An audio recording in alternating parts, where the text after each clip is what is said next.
नमस्कार दोस्तों, स्वागत है आप सभी लोगों का हमारे YouTube चैनल पर। मुझे पूरी उम्मीद है कि आप लोग अपने समय एवं ऊर्जा का उपयोग बहुत ही सदुपयोग ढंग से कर रहे होंगे।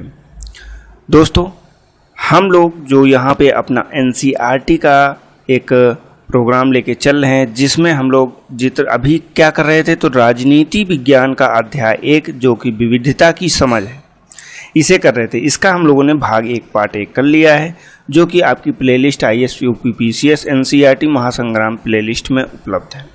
इसका आज भाग 2 है। हम लोग इसी क्रम में पूरी संपूर्ण NCERT क्लास 6 से लेकर 12 तक का जितनी भी NCERT हैं, उन सभी NCERT को, महत्वपूर्ण NCERT जो हमारे सामान्य अध्ययन प्रीलिम्स या मेंस में जो यूजफुल होते हैं, उनमें हम लोग इसका उपयोग करेंगे। अगर आपने अभी तक हमारे चैनल को सब्सक्राइब नहीं किया तो हमारे चैनल को सब्सक्राइब अवश्य कर लें, अपने दोस्तों को भी जो है शेयर करें और वीडियो को लाइक करना मत भूलें। तो चलते हैं, देखते हैं कि अभी तक का, जैसे कि हम लोगों ने अध्याय 1 में जो पार्ट 1 किया था, पार्ट 1 में कहाँ तक कर लिया था। तो पार्ट 1 में हम लोग लगभग थोड़ा चैप्टर का एक हिस्सा कर चुके थे, जिसमें हम लोगों ने क्या देखा था कि जो दो मित्र हैं जो बिल्कुल अलग धारणा रखते हैं, समीर 1 और समीर 2, उन दोनों के मध्य जो है दोस्ती होती है और दोस्ती के बाद वो अचानक कहीं गायब हो जाता है। तो इसीलिए, और साथ ही में जैसे कि इसमें क्या जो असमानता के चरण होते हैं, उसमें क्या क्या शामिल किया था, गैर बराबरी क्या होता है। जैसे कि यहाँ पे आपको हम लोगों ने बात की थी कि अगर कोई व्यक्ति अमीर है, कोई व्यक्ति गरीब है, तो यह जो है आपका अमीरी गरीबी जो है गैर बराबरी में आता है, ना कि विविधता में आता है। जैसे कि जाति है, जाति को जो है असमानता का एक मतलब उदाहरण आप मान सकते हैं, गैर बराबरी का एक उदाहरण मान सकते हैं, लेकिन यह विविधता में नहीं आता है जाति व्यवस्था। तो यहाँ तक हम लोगों ने देखा था कि आखिर जाति व्यवस्था वगैरह क्या होती है, और हम लोग अब जो आगे करने वाले हैं, यहाँ तक जैसे हम लोगों ने लास्ट पार्ट में कर लिया था। अब यहाँ पे जैसे कि स्टार्ट होता है कि विविधता हमारे जीवन को कैसे समृद्ध करती है, इस हेडिंग पर हम लोग रुके थे। आज का जो हमारा विषय है, आज का जो हमारा चैप्टर है, जो कि आगे बढ़ाएंगे, तो आगे में हम लोग यहाँ से देखेंगे कि आखिर जो विविधता होती है यह हमारे जीवन को कैसे समृद्ध करती है। जैसे यहाँ पे क्या बात की गई, समीर 1 और समीर 2 दोस्त बने, ठीक वैसे ही आपकी भी सहेलियाँ होंगी। जैसे कि हम सभी लोगों को पता है कि NCERT अब लड़कियों को ही संबोधित मतलब स्त्रीलिंग वर्ड का प्रयोग करता है। आपकी भी सहेलियाँ होंगी, आपके भी दोस्त होंगे जो आपसे बहुत अलग होंगे।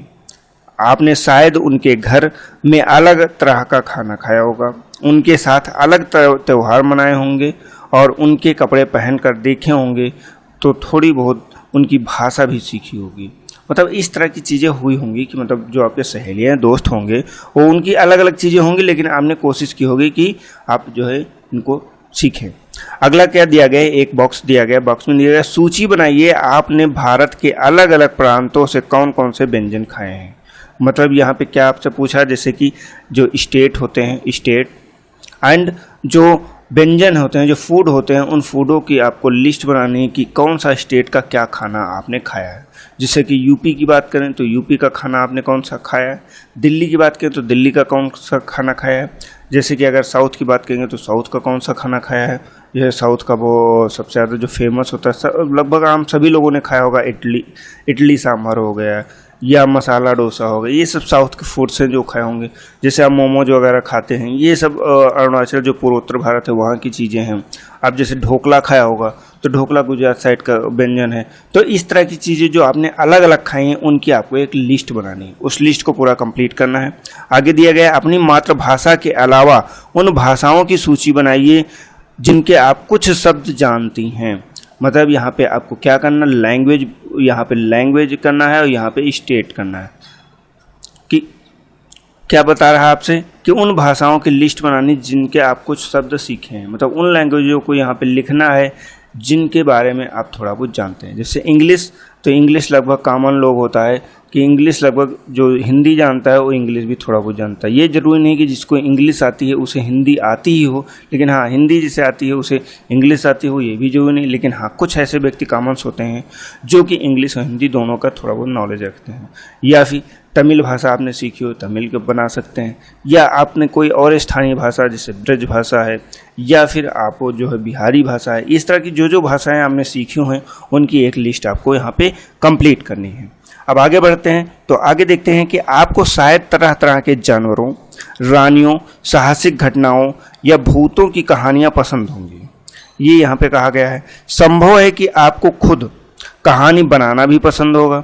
यहाँ पे क्या कह रहा है कि हो सकता है, संभव हो कि आपको कहानी बनाना भी पसंद हो। जैसे कि अभी हम लोगों ने लास्ट में क्या था कि जो लास्ट हमारा वीडियो है उसमें हम लोगों ने बात की थी कि आपको एक स्टोरी लिखनी है जो आप और आपके मित्र जो बहुत बड़ा अंतर है उस अंतर को दिखाते हुए आपको लिखना है कि वो कैसे आपका मित्र बना, कैसी आपकी मित्रता है। तो इसी तरह से यहाँ पे कह रहा है कि आपको कहानियाँ बनाना हो सकता पसंद हो, तो अगर आपको कहानियाँ बनाना पसंद है तो उसे भी आपको यहाँ पे लिखना होगा। तो यहाँ पे एक चीज़ और की गई, एक अच्छी कहानी पढ़ने से हमेशा खुशी मिलती है। अगर एक अच्छी कहानी आप पढ़ते हैं तो उस अच्छी कहानी को पढ़ने से आपको खुशी मिलती है। ऐसा होता है, अक्सर होता है, चाहे जो हम हों या आप हों, अगर कोई कहानी पढ़ते हैं उससे कई चीज़ें सीखने को भी मिलती हैं और खुशी भी मिलती है। उसको पढ़कर और ज़्यादा कहानियाँ बनाने के लिए नए नए विचार मिलते हैं। ये भी चीज़ सही, जैसे कि आप जब मेंस की आंसर राइटिंग करते हैं तो आंसर राइटिंग या निबंध लेखन आप तब कर सकते हैं जब आपका वर्ड बैंक क्या है कि आपके मस्तिष्क में जो सेंटेंस होते हैं, सेंटेंस या शब्दों का ऐसा समूह जिसकी अधिकता होगी, जितना ज़्यादा अधिकता आपके मस्तिष्क में होगी उसी को वर्ड बैंक बोलते हैं। तो आप बहुत अच्छे से अपना प्रेजेंटेशन कर पाएंगे। किसी से अगर आपको कम्युनिकेशन स्थापित करना है और अगर आप बहुत अच्छा नॉलेज रखते हैं हर चीज़ों का, तभी आप कम्युनिकेशन स्थापित कर पाएंगे। ये दो चीज़ों से आता है। एक, आप ज़्यादा से ज़्यादा पढ़िए और अच्छी अच्छी चीज़ें पढ़िए, तब आपके अंदर ऑटोमेटिक स्वतः ही डेवलपमेंट उसका होता रहता है। जैसे कि एनसीईआरटी जो पढ़ाने का एक जो जरिया होता है, एनसीईआरटी आखिर क्यों इन सभी बच्चों को पढ़ाया जाता है, आईएएस पीसीएस की तैयारी करने वालों को, ताकि ये सारी चीज़ें डेवलपमेंट हो सके। क्लास 6 के बच्चों को ये सारे नए नए विचारों के बारे में बात की जा रही है। तो जब नए नए विचार आएंगे, नई नई कहानियाँ लिखने का आपको आएगा, तो अगर कोई क्वेश्चन पूछा जाता है वो आपको उसका थोड़ा बहुत भी चीज़ें पता हैं तो उस क्वेश्चन को आप अपने हिसाब से लिख सकते हैं। तो चलते हैं, जो लोग कहानियाँ, यहाँ पे क्या बात कर रहा है, जो लोग कहानियाँ लिखते हैं वे विभिन्न स्रोतों, यहाँ पे उनकी स्रोतों की बात कर रहा है कि जो व्यक्ति कहानियाँ लिखते हैं आखिर उनके स्रोतों की बात कर रहा है। किताबों, वास्तविक जीवन या कल्पना से प्रेरणा लेते हैं। हो सकता है वो किताबों से प्रेरणा ले लेते हों, बुक से, या फिर हो सकता है आपके रियल लाइफ से जो है, जो आपकी रियल लाइफ से प्रेरणा ले लेते हों, या फिर आपकी कल्पना, जो मेमोरी होती है, जो कल्पना होती है, उनसे प्रेरणा लेते हैं। तो ये चीज़ है। जैसे कि यहाँ पे फिगर बनाया गया है, देखिए इस फिगर को देख के आपको ऐसा क्या लगता है, जैसे कि ये जो दादी जी हैं ये उड़ रही हैं आसमान में या परी हैं। अब ये पूरा आपका क्या बनाया गया है, ये आपकी एक चटाई बनाई गई है, चटाई पे बैठे हैं सब लोग और वो सभी लोग उड़ रहे हैं। तो चांद तारों क्या कहा, ये कल्पना है, एक कल्पना की बात की गई। नीचे भी एक फिगर दिया गया है, नीचे फिगर दिया गया है कि 2 चिड़िया दी गई हैं और नीचे 3 अंडे दिए गए हैं, उस घोंसले के पास ये सभी लोग हैं। ये भी एक कल्पना का माध्यम कि जिसने भी चित्र बनाया है उस चित्रों को हो सकता है उसने देखा ना हो ऐसे रियल में, लेकिन उसने अपनी कल्पनाओं के माध्यम से इसको सृजित किया है। जैसे कि अब आगे बढ़ते हैं, यहाँ तक हम लोगों ने बात कर लिया। कुछ लोग जंगल में जानवरों के नज़दीक रहें और उन्होंने जानवरों की दोस्ती व लड़ाइयों के बारे में कहानियाँ लिखी। जैसे कि कभी कभी क्या होता है, कुछ लोग ऐसे होते हैं जो जानवरों के बारे में कहानियाँ लिखते हों, अधिकतर होता है कि वो जानवरों के करीब हो सकता रहते हों, जंगलों में रहते हों। जैसे कि आप डिस्कवरी चैनल देखते हैं, डिस्कवरी चैनल में जानवरों के रियल लाइफ को दिखाया जाता है, उनके बहुत पास जाके कि आखिर क्या क्या होता है। तो उसी तरह से आप देखते हैं कुछ अन्य लोगों ने राजा रानियों के वृत्तांत पढ़कर प्यार और, आगे चलते हैं नेक्स्ट पेज पे, प्यार और, यहाँ तक हम लोगों ने बात किया प्यार और, अगर आपको अच्छा यहाँ पे सेम पेज आ गया दोबारा, प्यार और सम्मान के किस्से लिखे। ठीक है, कुछ ने अपने बचपन की यादों में गोते लगाए, जो बचपन के होते हैं उन यादों को गोते लगाए, मतलब उन यादों से कुछ चीज़ें निकाल कर कहानियों को प्रस्तुत किया या लिखा, जिसको आत्मकथा वगैरह होता है, लेकिन कुछ लोग कहानियों के माध्यम से उसको प्रदर्शित करते हैं। स्कूल और दोस्ती की मधुर यादों से निकलकर कुछ साहस की कहानियाँ लिखी। अगर आप देखें तो बहुत सारे होता है, जो हम लोगों का स्कूल होता है पहले दिन, जैसे कि कहते हैं कि हम लोग स्कूल जाने के लिए रोते हैं, कि मतलब स्कूल जाने के लिए हमें ज़बरदस्ती ले जाया जाता है तब हम रोते हैं। वहीं पे जब हम लोग स्कूल छोड़ते हैं उस दिन भी रोते हैं, जब हमारे वो दोस्त जिनसे हम लोगों ने 10-12 साल की पढ़ाई की है, जिनके साथ हम लोग रहे हैं, उनसे जब हम लोग बिछड़ते हैं तब भी कहीं ना कहीं रोते हैं, उस स्कूल को छोड़ते हुए रोते हैं। तो ये अलग चीज़ है। मधुर यादों से निकलकर कुछ साहस की कहानियाँ लिखी। कल्पना कीजिए जिनकी कहानियाँ आपने सुनी हैं। यहाँ पे आपको थिंकिंग करना है, आपको थिंक करना है या कल्पना करना है, मेमोराइज करना है कि आपने जिनकी कहानियाँ सुनी हैं या फिर पढ़ी हैं, उन सभी कहानीकारों या कहानी सुनाने वालों को ऐसी जगह पे रहना पड़े जहाँ लोग केवल 2 ही रंग के कपड़े पहनते हों। मतलब ये जो लोग कहानी लिखे हैं या सुनाए हैं, उनको अगर ऐसी जगह पे रहना पड़े जहाँ पे 2 ही रंग के कपड़े पहनते हो, एक लाल और दूसरा सफ़ेद, तो आखिर इसका क्या अर्थ है? क्या आखिर एनसीईआरटी यहाँ पे बताना चाहता है आपसे कि लाल और सफ़ेद एक तरह का खाना खाते हो, वो सभी एक तरह का खाना हो तो खाते हो, शायद आलू, मतलब सिर्फ आलू खाते हो।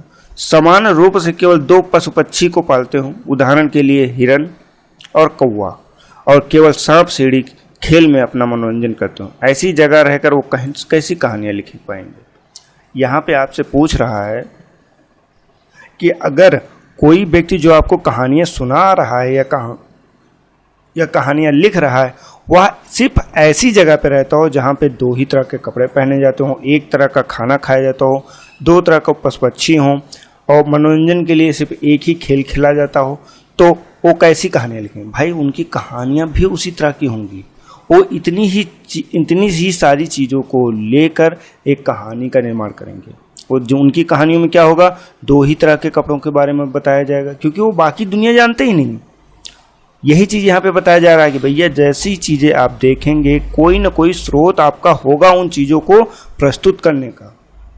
कहानियाँ लिखने का भी स्रोत होता है, इमेजिनेशन होता है। वो जैसे कपड़ों की बात करेंगे तो हर लाल और सफ़ेद कपड़ों के अलावा किसी तीसरे कपड़े के, नीले कपड़े के बारे में वो सोच भी नहीं सकते, क्योंकि उन्होंने कभी थिंक ही नहीं किया कि नीला कपड़ा भी हो सकता है। तो ये चीज़ यहाँ पे है। अब जैसे यहाँ पे आगे स्टार्ट किया जा रहा है भारत की विविधता, तो हम लोग यहाँ पे भारत की विविधता देखेंगे, लेकिन उसके पहले यहाँ पे एक बॉक्स दिया गया, लिखा गया है, मान लीजिए कि आप एक चित्रकार हैं, आपको चित्र बनाना है, या कहानीकार हैं जो इस जगह पे रहती हैं, ऐसी जगह पे जीवन पर एक कहानी लिखिए। यहाँ पे क्लास 6 के बच्चे को एक कहानी लिखने के लिए कहा जा रहा है या चित्र बनाने के लिए कहा जाता है। क्या आप सोचते हैं कि आपको ऐसी जगह में रहने का मज़ा आएगा? क्या लगता है आपको मज़ा आएगा? उन 5 चीज़ों की सूची बनाइए जिनकी कमी ऐसी जगह पे सबसे ज़्यादा खलेगी। तो उन चीज़ों की भी कमी आपको बताना है कि ऐसी जगह पे रहने की क्या जो है आपका होगा। जैसे कि आपको भाई ये सांप सीढ़ी नहीं पसंद है, लेकिन जब आप ऐसी जगह पे रहेंगे तो भाई केवल आप सांप सीढ़ी ही खेलेंगे। तो यहाँ पे आपको क्या करना है, यहाँ पे आपको एक कहानी थिंक करनी है। जो ऊपर ये यहाँ से दिया गया, कल्पना कीजिए यहाँ से लेके जो यहाँ से आपका ये पोर्ट दिया गया है यहाँ तक का, इन परिस्थितियों के अनुरूप आपको एक कहानी लिखनी है। तो आप वो कहानी यहाँ पे लिखिएगा, और लिख के अगर आप हमको दिखाना चाहते हैं तो हमको दिखा भी सकते हैं। इसके लिए आप हमारे टेलीग्राम चैनल पे हमें मैसेज कर सकते हैं और वहाँ पे हमसे जुड़ भी सकते हैं।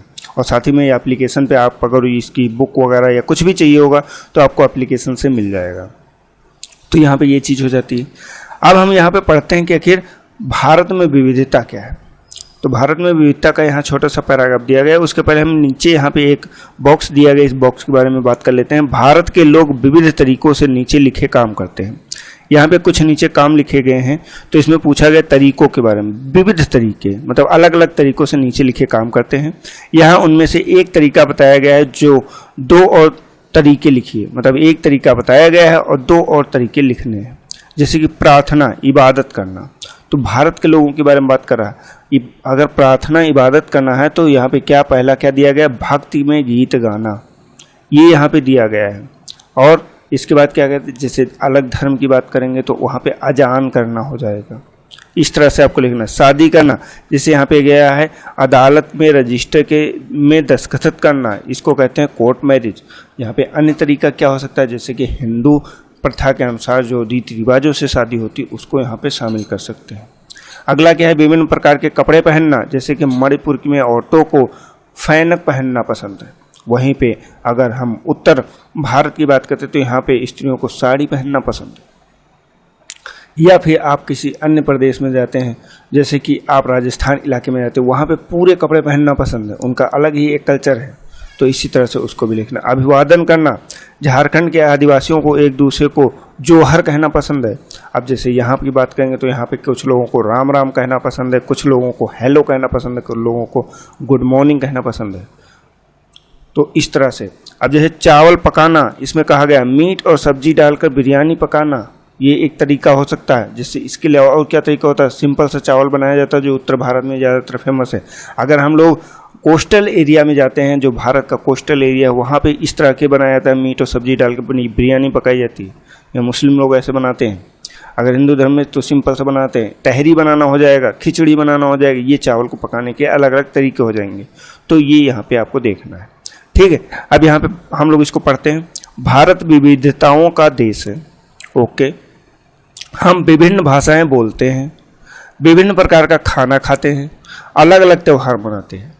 इसने इतनी परिकल्पना दी, भारत विविधताओं का देश है, हम भारत में विभिन्न भाषाएं बोलते हैं, विभिन्न प्रकार का खाना खाते हैं, अलग अलग त्यौहार मनाते हैं और भिन्न भिन्न धर्मों का पालन करते हैं। लेकिन गहराई से सोचें तो वास्तव में हम एक ही तरह की चीज़ें करते हैं। यहाँ पे क्या कह रहा है, अगर हम लोग गहराई से सोचें तो हम एक ही तरह की चीज़ें करते हैं, केवल हमारे करने के तरीके अलग अलग हैं। यहाँ पे क्या कह रहा है कि भैया हम करते एक ही चीज़ें। भैया त्यौहार मनाना तो त्यौहार सभी लोग एक ही जैसा मनाते हैं, त्यौहार ही मनाते हैं, लेकिन तरीका अलग है। किसी का त्यौहार मनाने का तरीका अलग है तो किसी का त्यौहार मनाने का तरीका अलग है। जैसे कि अभी हम लोगों ने ऊपर जो बॉक्स में चीज़ें देखी, तो चीज़ एक ही है, काम एक ही है, लेकिन करने के तरीके उनके अलग अलग हैं। तो यहाँ पे ये चीज़ इंपॉर्टेंट है कि आखिर उनको करने का तरीका है वो कैसा है। हम आगे बढ़ते हैं, देखते हैं हम विविधता को आखिर समझे कैसे। यहाँ पे हेडिंग दिया गया है, हम विविधता को कैसे समझे। अभी ऊपर सिर्फ इतना दे दिया गया कि अलग तरीके से करते हैं। करीब 200-225 वर्ष पहले क्या कह रहा है, करीब 200-225 वर्ष पहले, मतलब 200 या 225 वर्ष पूर्व की बात कर रहा है। इतने वर्ष पहले क्या था, जब रेल, हवाई जहाज, बस, कार हमारे जीवन का हिस्सा नहीं थे। तब की स्थिति की बात कर रहा है, जब क्या रेल हो गया, हवाई जहाज हो गया, बस, कार, ये हमारे जीवन में कोई भी हिस्सेदारी नहीं निभाते। आवाज़ तो ये मेन हिस्सेदारी निभाते हैं, लेकिन इनका विकास कब हुआ, ये लगभग 200 वर्ष पहले ही हुआ। इतने ही दिनों में ये सारी चीज़ों का विकास हुआ है। तब भी लोग संसार में एक भाग से दूसरे ही भाग की यात्रा करते थे। यहाँ पे क्या कह रहा है, जब ये चीज़ें नहीं थी, मतलब रेल नहीं था, हवाई जहाज नहीं था, बस नहीं था, कार भी नहीं था, तब भी लोग, संसार के जो लोग थे वो एक हिस्से से, यहाँ का रहने वाला मतलब उत्तरी अमेरिका का रहने वाले व्यक्ति, जो हमारा एशिया का भाग है, एशिया में हमारे भारत देश में आते थे, या फिर आप बात करें किसी अन्य देश की, किसी अन्य देश में लोग जाते थे, मतलब दक्षिण भारत से लोग उत्तर भारत में आते थे। तो कहीं ना कहीं ये भी चीज़ है कि भाई तब भी तो यात्राएं होती थी ना, अब यात्राओं का तरीका अलग था। अब उनकी बात करते हैं। वो पानी के जहाज, तब कैसे करते थे, पानी के जहाज में, घोड़ों में, ऊंट पर बैठकर जाते थे या फिर पैदल चलकर यात्रा करते थे। हाँ, अब यात्रा, अब दोनों में समय क्या, दोनों में अंतर क्या है, तो दोनों में अंतर है समय का। तब भाई अगर आप घोड़े से या ऊंट से बैठकर या पैदल चलकर सफ़र करेंगे, वहीं पे आप कार या बस से सफ़र करेंगे, तो कहीं ना कहीं समय का अंतर आएगा। आप तब देर में पहुंचेंगे, ऐसे आप जल्दी पहुंच जाएंगे। तो ये अंतर आपका यहाँ पे देखने को मिलेगा। अब आगे बात करते हैं। अक्सर ये यात्राएं जो होती हैं खेती, बसने के लिए, नई ज़मीन की तलाश में, फिर या व्यापार के लिए की जाती थी। मतलब आखिर ये अगर पूछा जा रहा है आपसे कि आखिर की क्यों जाती थी, तो इनके करने के पीछे का जो उद्देश्य है वो क्या है, इसमें बताया गया आपसे कि ये तो खेती करना होता था या बसने के लिए होता है। जैसे एक स्थान से दूसरे स्थान पर लोग बसने के लिए जाते थे, क्योंकि तब एक तरह से झूम कृषि होती थी। झूम कृषि का अर्थ हुआ कि एक जगह जंगल वंगल को उसको के पेड़ों को छाट कर साफ किया, वहाँ पे कुछ दिनों तक खेती करते हैं, इसके बाद वहाँ से हट जाते हैं और आगे बढ़ते हैं, कहीं और जाते हैं, उसी तरह की प्रक्रिया करते हैं, उसको साफ करते हैं और वहाँ पे अपना कुछ दिन खेती करते हैं जब तक वो उपजाऊ रहती है, इसके बाद फिर आगे बढ़ जाते हैं। तो इसी तरह से ज़मीन की तलाश में या फिर व्यापार के लिए की जाती थी। ठीक है, अब आगे बात करते हैं। यहाँ पे हाईलाइट भी किया है मैंने, पहले से हाईलाइट कर रखा है। चूँकि यात्रा में बहुत समय लगता था, देखिए वही चीज़ जो हम लोगों ने अभी आगे कहा कि भाई यात्रा में समय बहुत ज़्यादा लगता था, बहुत अधिक समय लगता था, इसीलिए लोग नई जगह पर अक्सर काफ़ी लंबे समय तक ठहर जाते थे। मतलब जैसे कि आप मान लीजिए हम उत्तर भारत से, मतलब उत्तर भारत में हम लखनऊ से दिल्ली जा रहे हैं। अभी क्या होता है, इसकी डिस्टेंस जो है लगभग 500 किमी है। अगर ये 500 किमी हम अभी का सफ़र करते हैं, वर्तमान की बात करते हैं, तो वर्तमान में क्या होता है, वर्तमान में 500 किमी जाने में सिर्फ आपको लगभग 12 घंटे का टाइम लगता है। 12 घंटे में आप यहाँ पहुँच जाते हैं। लेकिन पहले के समय की बात करते हैं तो पहले के समय में हो सकता है आपको कई महीने लग जाएं, हो सकता है आपको 2 महीने का समय लग जाए, 2 माह का समय लग जाए। अगर आप यहाँ का सफ़र 2 माह करके जाएंगे तो क्या दिल्ली से वापस आएंगे? ये तब की बात है जब आप पैदल सफ़र कर रहे हैं या ऊँट से कर रहे हैं, तो आप नहीं वापस आएंगे। हो सकता है 1 माह का समय लगे। तो आप जाएंगे तो वहाँ लंबे समय तक ठहर जाएंगे, सोचेंगे कि अब इतनी दूर आए हैं तो चलो साल 2 साल 3 साल रह लेते हैं फिर चलते हैं। तो कहीं ना कहीं ये ट्रैवल टाइम बहुत अधिक था। ठीक है, वहाँ बहुत देर रह जाते थे। इसके अलावा सूखे और अकाल के कारण भी कई लोग अपना घर बार छोड़ देते थे। कभी कभी क्या होता है, जैसे ज़्यादातर जो विकास होता था वो नदियों के किनारे होता था, क्योंकि जो जल होता है वो मूलभूत आवश्यकता में आता है, तो जल के बिना कुछ नहीं हो सकता था।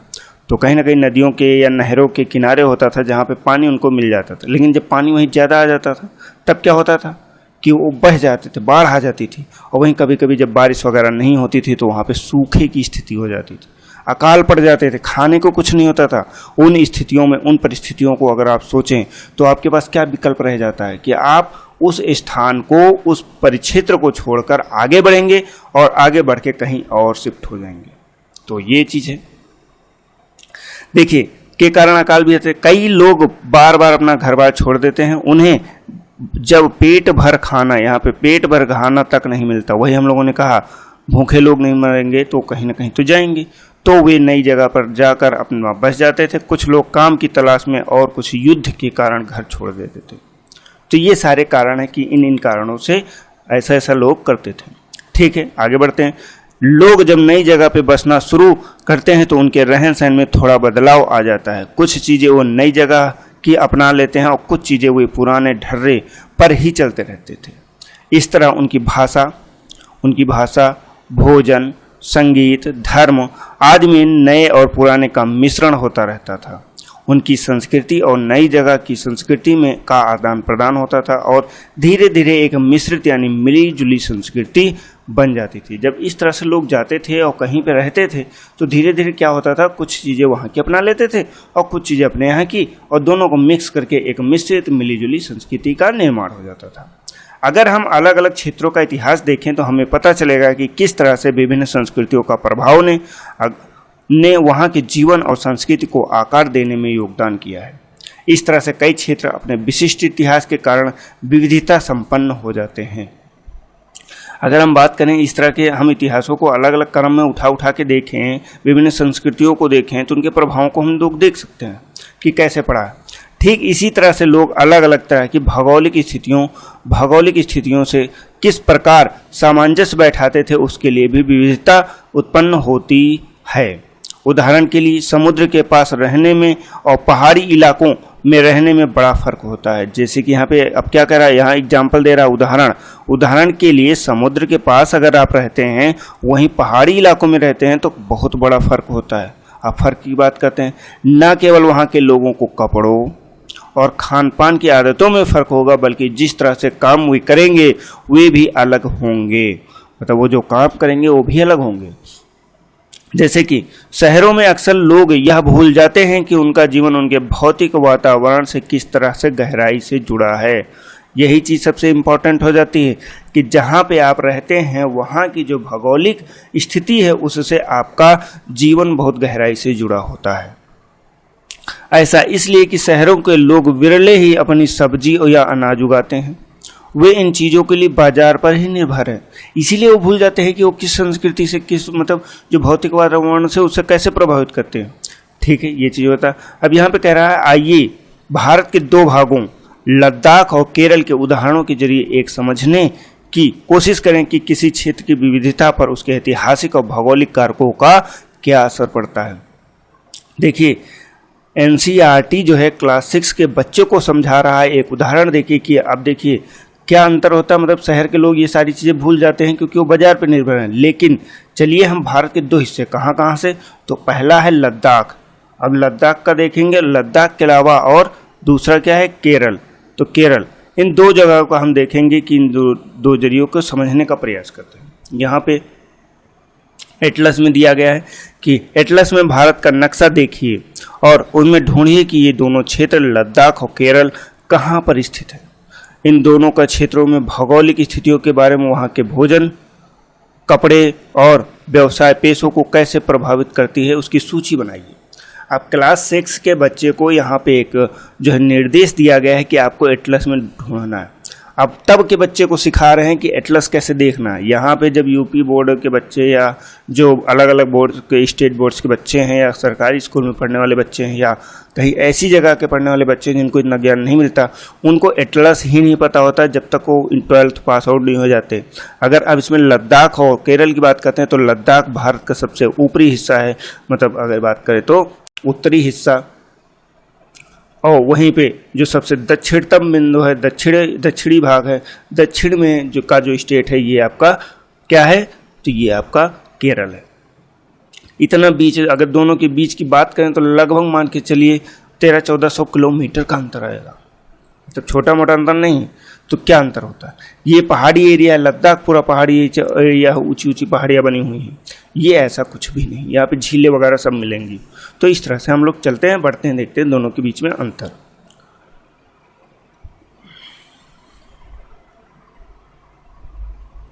देखिए दोस्तों, हम लोग आ गए हैं।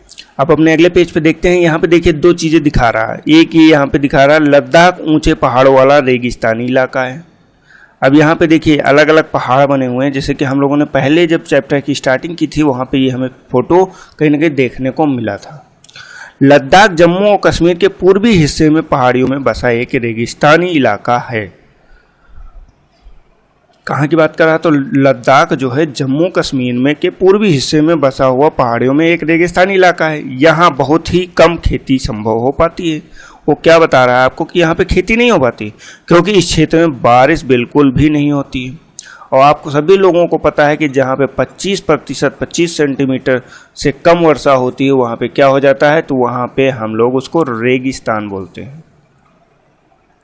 ये वैसे क्लास 6 के बच्चे को नहीं पता होगा, लेकिन यहाँ पे 25 सेंटीमीटर से कम बारिश वाले इलाके में को रेगिस्तान कहते हैं। अब जैसे यहाँ पे हम आगे बढ़ते हैं तो यहाँ पे देखते हैं कि यह इलाका वर्ष भर काफ़ी लंबे समय तक बर्फ से ढका रहता है।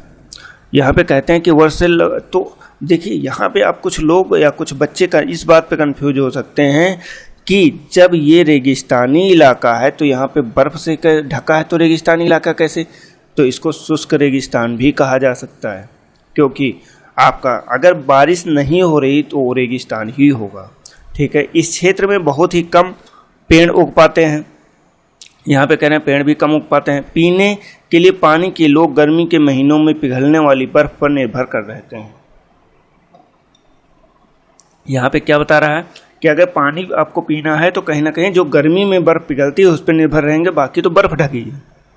यहाँ के लोग एक खास किस्म की बकरी, अब यहाँ पे इस बकरी का जो है जिक्र किया गया है। आपको ये बकरी और ये कुछ चीज़ें याद रखनी, और मैं अभी आपको बता देता हूँ। ये आपके प्री एग्जाम में डायरेक्ट टू डायरेक्ट क्वेश्चन पूछ लेता है या मेंस में भी इसको आपको मेंशन करना रहता है। यहाँ के लोग एक खास किस्म की बकरी पालते हैं जिसे पश्मीना ऊन कहते हैं। पश्मीना ऊन सबसे महंगा होता है। अब उस बकरी से प्राप्त होता है जो यहाँ की लद्दाख की, कहाँ की भाई, तो लद्दाख की जो बकरी है, इस बकरी से क्या बनता है, बकरी के ऊन से पश्मीना शाल।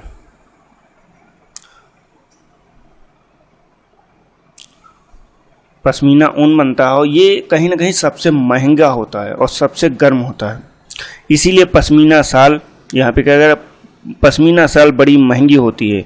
लद्दाख के लोग बड़ी सावधानी से इस ऊन को इकट्ठा करते हैं, कश्मीर के व्यापारियों को बेच देते हैं। मतलब यहाँ के जो लद्दाख के लोकल लोग होते हैं ये इसके उनको इकट्ठा करते हैं और इसके बाद व्यापारियों को बेच देते हैं। मुख्यतः कश्मीर में ही पश्मीना साले बुना जाता है, इसके अलावा कहीं नहीं, पूरे भारत में कहीं नहीं बुना जाता, लद्दाख में बुना जाता है और ये बहुत महंगा होता है, गर्म भी बहुत होता है। यहाँ के लोग दूध से बने पदार्थ जैसे कि मक्खन, चीज़, खास तरह का छेना एवं मांस, चीज़ मतलब एक तरह से आप समझ सकते हैं पनीर को भी चीज़ बोलते हैं। बस ये होता है चीज़ और पनीर में अगर डिफरेंस की बात करें तो कुछ नहीं होता है, सिर्फ पनीर को जब पतले पतले स्लाइस वगैरह में काट दिया जाता है तो उसी को चीज़ लोग बोल देते हैं, दोनों को अलग अलग कर देते हैं, लेकिन ऐसा कुछ भी है नहीं। एवं मांस खाते हैं। हर एक परिवार के पास कुछ गाय हैं और बकरी हैं और याक, यहाँ का जो जानवर याक है ये भी इनके पास पाया था, ये लोकल है, स्तर पे है। रेगिस्तान होने का यह मतलब नहीं कि व्यापारी यहाँ आने के लिए आकर्षित नहीं हुए। मतलब अगर यहाँ रेगिस्तान है, ठंडा मरुस्थल है, तो ऐसा नहीं कि यहाँ के लोग आए नहीं, आकर्षित हुए। लद्दाख तो व्यापार के लिए एक अच्छा रास्ता माना गया क्योंकि यहाँ कई घाटियाँ हैं जिससे गुजरने कर वो मध्य एशिया के काफिले उस इलाके में पहुँचते थे जिसे आज तिब्बत कहते हैं। मतलब जो तिब्बत के एरिया जो घाटियाँ हैं यहाँ पे बहुत सारे मध्य एशिया के जितने लोग थे वो इसी रास्ते से आते रहते थे। ये काफिले अपने साथ मसाले, कच्चा रेशम, दरिया और लेकर चलते थे। लद्दाख के रास्ते ही बौद्ध धर्म लद्दाख के रास्ते ही बौद्ध धर्म तिब्बत पहुंचा। जैसे ये भारत का धर्म है, ये तिब्बत कैसे पहुंचा, तो लद्दाख के रास्ते होते हुए ये तिब्बत पहुंचा। लद्दाख को छोटा तिब्बत भी कहते हैं। करीब 400 वर्ष पहले की बात है। कितने, तो 400 वर्ष पहले की बात है। यहाँ पर लोग का इस्लाम धर्म से परिचय हुआ है। कब हुआ? इस्लाम धर्म पहले यहाँ नहीं था भारत में, लेकिन यहाँ के लोगों को कब परिचय हुआ, तो 400 वर्ष पहले यहाँ के लोगों को इस्लाम से परिचय हुआ। अब यहाँ अच्छी खासी संख्या में मुसलमान रहते हैं। लद्दाख में गानों एवं कविताओं का बहुत ही समृद्ध मौखिक संग्रह है। तिब्बत का ग्रंथ केसर सागा लद्दाख में काफ़ी प्रचलित है। ये तिब्बत का ग्रंथ है। उसके स्थानीय रूप को मुसलमान या और बौद्ध दोनों ही लोग गाते हैं और नाटक खेलते हैं। ये यहाँ पे बात की गई। जैसे कि यहाँ पे क्या कहा गया है, यहाँ पे देखिए जो फिगर दिखाया गया है, ये पश्मीना शाल बुनती हुई कुछ औरतें, ये पश्मीना शाल बनाई जा रही है। यहाँ ऊंचे ऊंचे पहाड़ का रेगिस्तानी इलाका है। तो यहाँ पे हम लोगों ने जो भी देखा, ये कहाँ तक देख लिया, ये हम लोगों ने देख लिया है कि आखिर लद्दाख में क्या क्या परिस्थितियाँ होती हैं। तो दोस्तों, जैसे कि मुझे लग रहा है कि कहीं ना कहीं वीडियो ज़्यादा लंबा जा रहा है, तो इसके आगे जैसे कि क्या केरल के बारे में है, तो केरल के बारे में अभी हम लोग अपने नेक्स्ट वीडियो में देखेंगे और जो देखेंगे कि विविधता कैसा है, और लास्ट में हम लोग पूरा समराइज कर देंगे कि आखिर विविधता को हम लोग कैसे समझते हैं।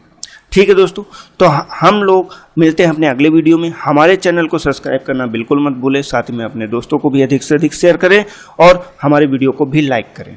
चलते हैं, मिलते हैं अपने नेक्स्ट वीडियो में। तब तक के लिए नमस्कार, जय हिंद, आपका दिन शुभ हो।